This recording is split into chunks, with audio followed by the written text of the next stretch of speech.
네, 헬로 원자재 시간입니다. 자산시장의 동향을 점검을 해보면서 우리가 또 유망하게 볼 수 있는 해외 ETF 상품 소개를 해드리는 시간인데요. 이 시간 이석진 원자재 해외투자연구소의 이석진 소장과 함께합니다. 안녕하세요. 안녕하십니까? 네. 지난주에도 뭐 여러 가지 일이 있었어요. 여러 가지 일이 일어나는 가운데 해외 자산시장 어떻게 움직였는지 궁금한데요. 네, 지난주에는 우스갯소리로 그 이시성을 가진 국가들이 트러블을 일으켰다라고 이제 말씀을 드릴 수가 있겠죠. 바로 이라크와 이탈리아가 그 주인공인데요. 우선 그 이라크 소식은 다들 잘 아실 겁니다. 미국이 2011년 그 종전 선언 이후에 처음으로 그 이라크 공습을 단행함으로써 지정학적 리스크의 불씨를 다시 지피고 있다라고 볼 수가 있겠고요. 이런 부분들은 당연히 안전자산 선호현상의 강화를 불러오기 때문에 지난주에 가장 많이 오른 자산이 바로 금으로 나타났죠. 금 같은 경우는 유일하게 주요 자산 중에서 1% 이상의 상승세를 보였다라고 할 수가 있겠습니다. 지난주에 그 주요 자산 성적을 보시면은요, 쭉 나오겠지만은, 금이 그나마 1% 이상의 상승률을 보였고요. 그 다음에 미국 증시가 상승세를 그래도 좀 이어간 편, 그리고 유럽이라든지 일본, 그리고 신흥국 증시가 대부분 하락에서 면치 못했다라는 점을 둘 수가 있겠는데요. 유럽 증시의 약세에서 보듯이 또 하나의 주인공은 이탈리아라고 할 수가 있겠습니다. 유럽 국가 중에서 리세션 리스크가 가장 높게 나타나는 걸로 우려되면서 유럽 증시가 안 좋게 나타나고 있는데요. 그 지난 전주에도 유럽 증시는 3%가량 하락했었는데요. 지난주에서도 2% 넘게 하락하면서 증시 조정이 뚜렷해 보이고요. 유럽 증시 중에 독일이라든지 프랑스 증시 같은 경우는 고점 대비 10% 이상 하락하면서 조정장에 들어섰다라고도 볼 수가 있겠습니다.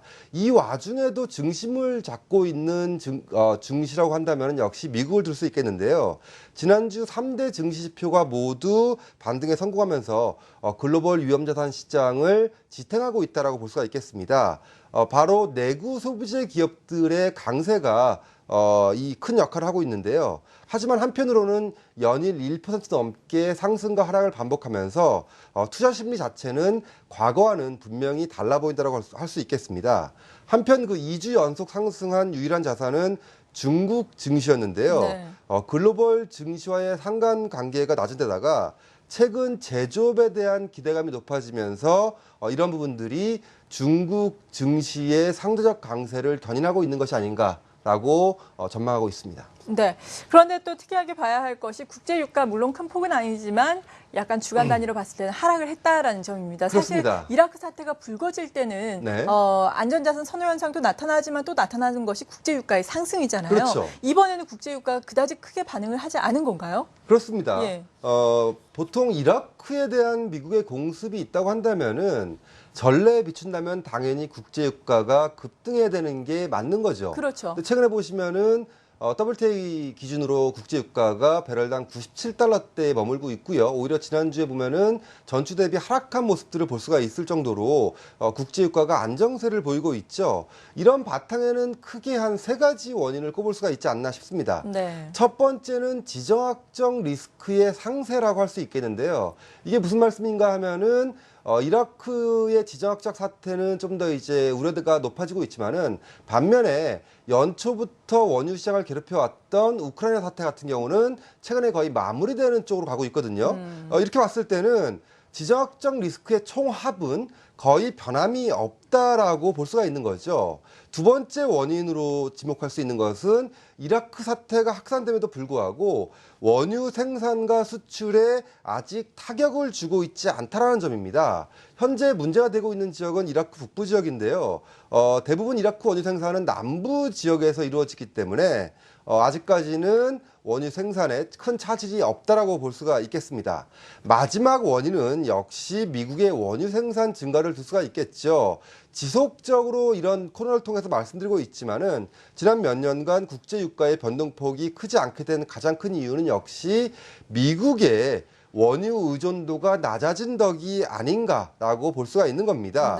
이러한 원인들이 복합적으로 작용하면서 이라크 사태의 확산에도 불구하고 두 자릿수의 국제 유가를 우리가 목격하게 되는 그런 현상이라고 볼 수가 있겠습니다. 네, 그렇죠. 셰일가스에 대한 이야기도 계속해서 나오면서 원유 의존도가 낮아진 것도 한 가지의 배경이 되겠다라고 그렇습니다. 설명을 해주셨는데 네. 투자의 관점에서 볼 때 지금 뭐 유가를 기준으로 하자면 어떤 의견을 제시를 해주시겠어요?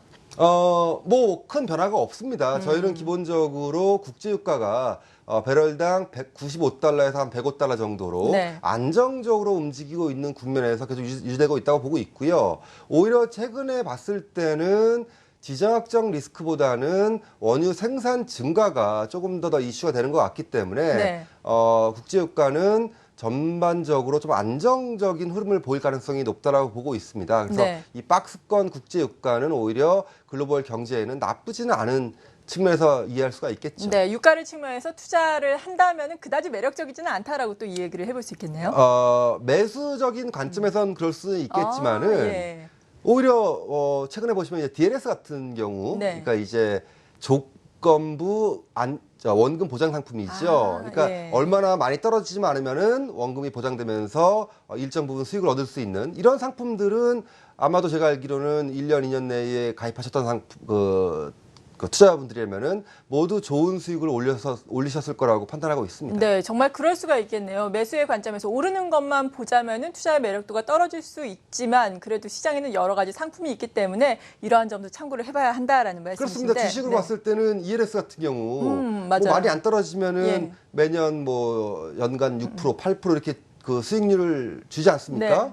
마찬가지로 이 DLS 상품들, 국제유가라든지 금을 기초 자산으로 만들어진 이런 상품들이라고 한다면은 최근 1년, 2년 내에 가입하신 분들이라면은 거의 99%그 조기 달성을 했을 수 있다라고 저는 보고 있습니다. 네, 그렇기 때문에 우리가 투자의 스펙트럼을 좀 넓히려면 이러한 상품들도 다 눈여겨봐야 한다라는 생각이 드는데. 지당하신 말씀이시죠. 네, 이 시간에는 또 창조적인 ETF 상품들 소개를 해주시잖아요. 오늘은 어떤 상품 준비를 하셨나요? 네, 오늘 같은 경우는 이런 걸 말씀드리고 싶습니다.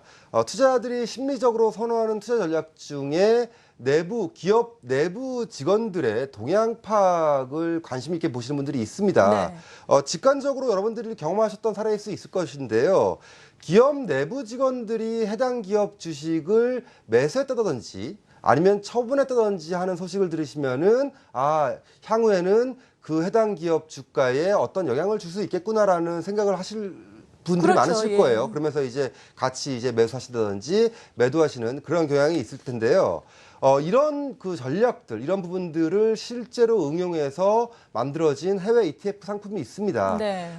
종목명으로 하면은 그 올캡 인사이더 센티멘트 쉐어 ETF, 코드명으로는 그 영어로 이제 한국어로 말로 풀이하면은 알다라는 의미의 NOW, 예. KNOW라고 할 수 있는데요.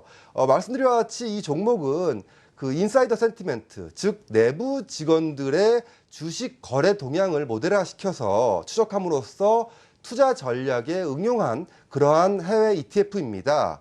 해당 펀드의 주요 편입 종목으로는 뭐 시멘텍이라든지 통신회사인 AOL 그리고 금융회사인 캐피탈원 등이 유명한데요. 작년 초부터의 수익률을 살펴보면은 지금 차트에서 보이고 있겠지만은 S&P 500이 약 37% 정도의 그 수익률을 올린 데 비해서 해당 종목은 약 45%로 전체 인덱스를 상회하는 좋은 성적을 올리고 있습니다. 지금도 내부자 거래 소식에 귀를 쫑긋하는 투자자라고 한다면은 이런 전략으로 승부를 보는 해외 투자에도 충분히 관심을 보실 수 있는 그리고 또 실제로 따라하실 수 있는 그런 전략이라고 볼 수가 있는 거죠. 네, 정말 미국에는 창조적인 상품들이 참 많은 것 그렇습니다. 같아요. 크리에이티브하죠. 네. 이러한 창조적인 상품들 우리가 볼 수 있는 것뿐만이 아니라 직접 투자도 할 수 있으니까 여러분도 좀 관심을 가지면서 투자의 맥을 넓혀보시면 좋을 것 같습니다. 이석진 원자재 해외투자연구소의 이석진 소장이었습니다. 감사합니다. 고맙습니다.